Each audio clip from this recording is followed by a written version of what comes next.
Tim Collins with Cullman Today. I'm with Pastor Malcolm Carter. We're at Temple Baptist Church. Our topic is suicide.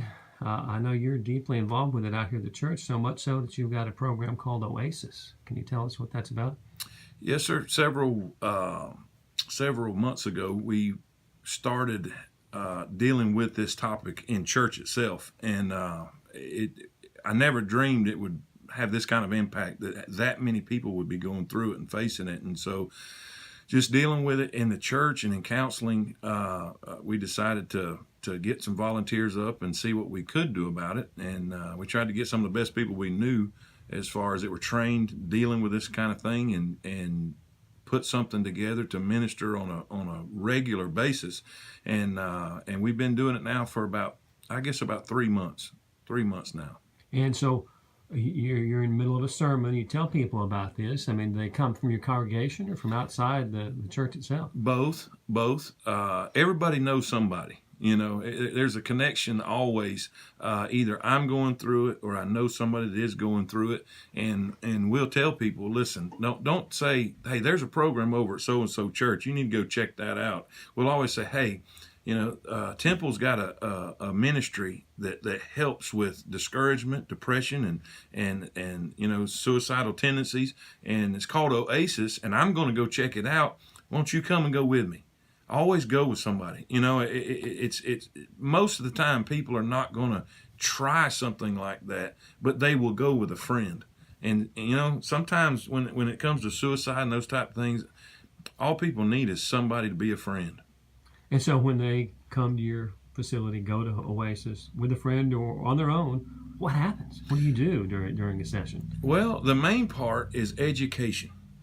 We don't have the type of training and the expertise to do one-on-one therapy, that type of thing. But we can love on people, we can encourage them, and we can educate them. And so that's what we try to do. We try our best to let them know. Most of the time, people that are struggling with depression and suicidal thoughts, they've lost hope. That hope that anything's going to be any different or anything's going to be any better. It's always going to be like this. I'm always going to be in this fog. I'm always going to be in this black cloud. And that's just not reality. And we do everything we can to love on them, encourage them, and educate and say, listen, this is temporary. Never, do a final solution to a temporary problem, and let them know you can trust us. Sometimes when you're in a cloud, you got to trust people that's outside of the cloud, and so we do that. We've taught on grief recovery. We even have breakout sessions too to help people that know people that are struggling with depression and with suicide. How do you do that?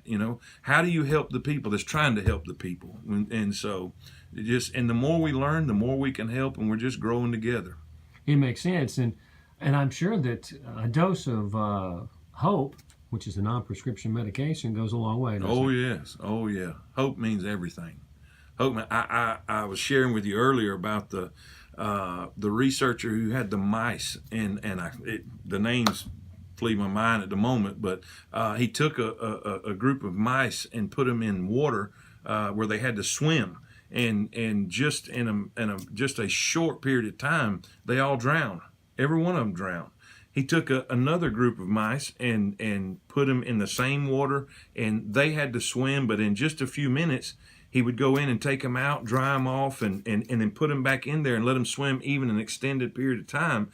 And they kept swimming. They never did drown because they had hope. They just knew, man, if I could just swim just a little longer, if I can just pedal just a little more, somebody's going to come through that door and take us out of this water. They had hope. There was only one difference between those two groups, and that was hope.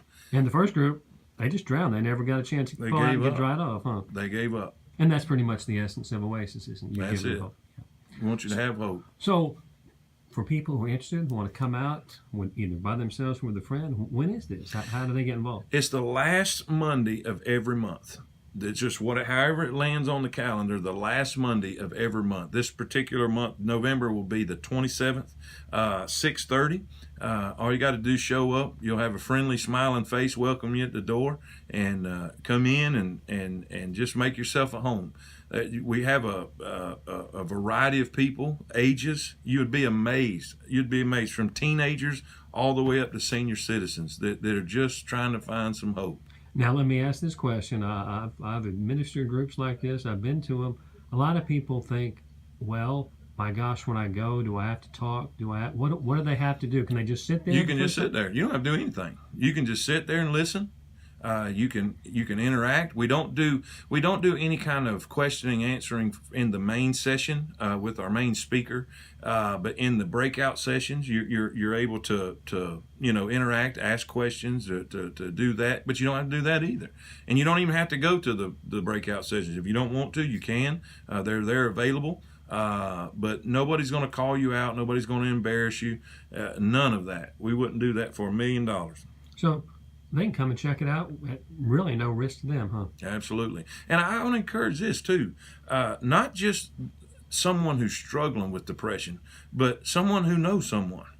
I get it all the time. What do we do? What do we do? Come and find out. Come and find out. You may be able to come and learn something that will help you minister that one. Even if you can't get them to come, you'll learn something to be able to help them. Makes sense. Pastor, thanks so much for talking to me. I appreciate it very much. Yes, sir.